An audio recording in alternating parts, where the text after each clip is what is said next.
It was an ordinary night, much like any other. The clock had struck midnight and the remnants of a quiet evening lay still. With a heavy sigh, I realized it was time to take out the trash, an uneventful chore that had become a part of my nightly routine.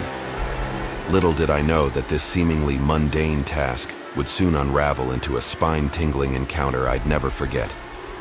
I gathered the bags of trash, its weight a familiar burden, and headed towards the front door.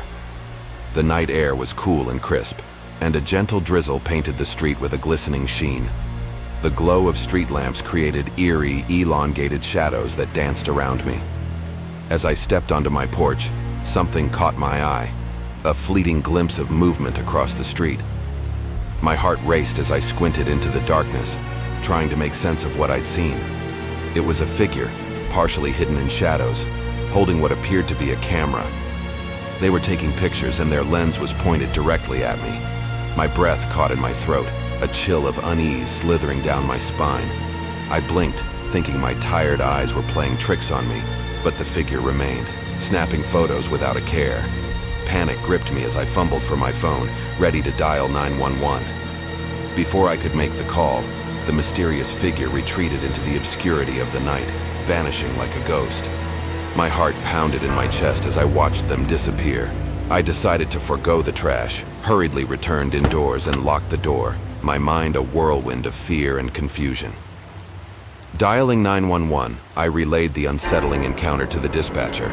Their voice offered a modicum of comfort as they assured me that help was on the way. Moments later, cops had arrived. The officers listened attentively as I recounted the night's chilling events. I handed them my phone, which still contained the photograph I'd managed to capture of the stranger across the street. They examined it carefully and exchanged hushed words. As the night wore on, the officers finally shared their findings with me. My heart raced as they revealed that the person with the camera was an undercover cop. They had been conducting surveillance, and my address had been under investigation.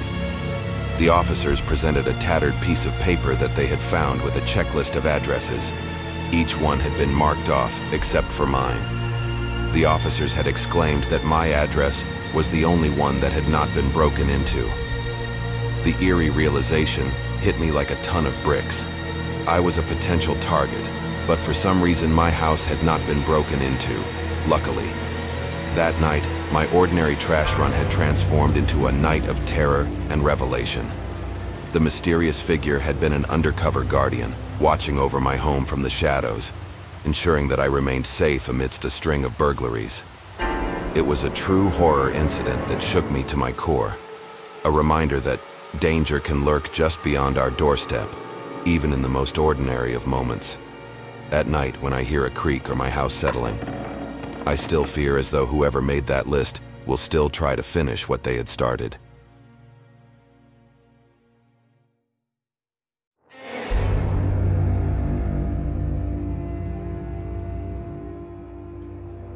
My story happened not too long ago when I moved into my very first apartment.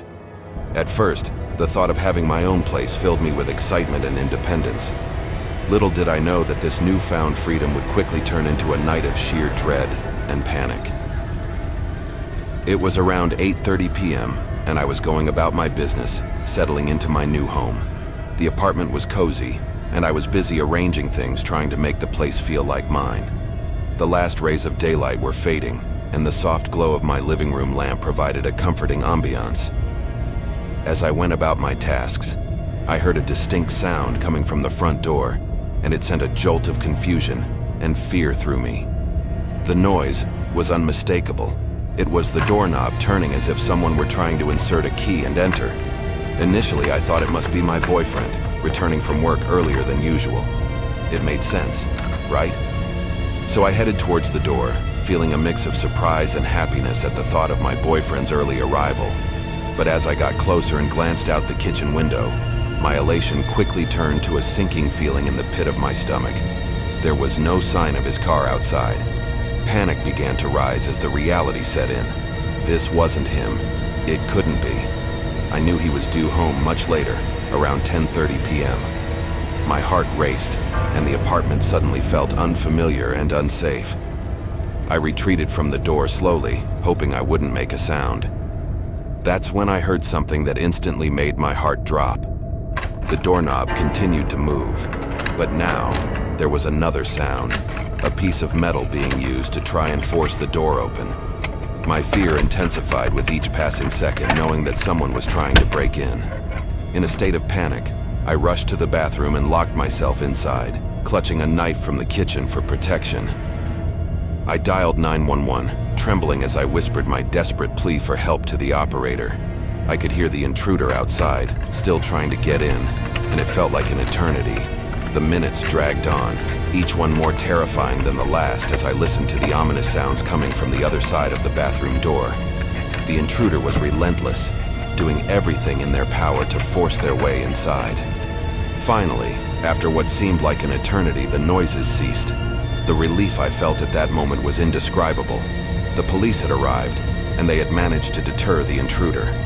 I remained locked in the bathroom, still clutching that knife, until they assured me it was safe to come out.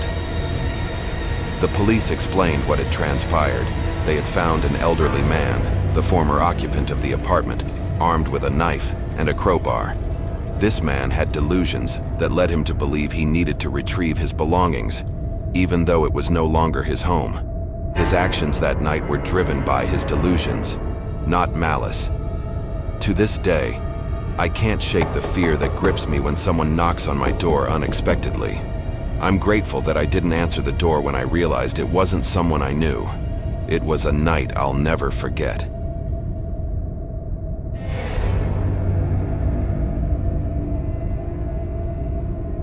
I'd always heard stories about strange occurrences happening to other people, never thinking I'd have one of my own to share. It's the kind of thing you'd expect to see in a horror movie, not in real life. But life has a way of surprising you, and this unsettling experience still sends shivers down my spine whenever I think about it. It all started with my mom's friend, Anne, who lived alone in a cozy little house. For months, she couldn't shake the feeling that something was amiss. She'd notice oddities around the house, things that seemed out of place. It began innocently enough. A batch of soup depleting faster than usual, missing eggs, damp towels in the hamper when she hadn't used any, and extra dishes appearing in the dishwasher. At first, she chalked it up to forgetfulness, the natural side effects of aging.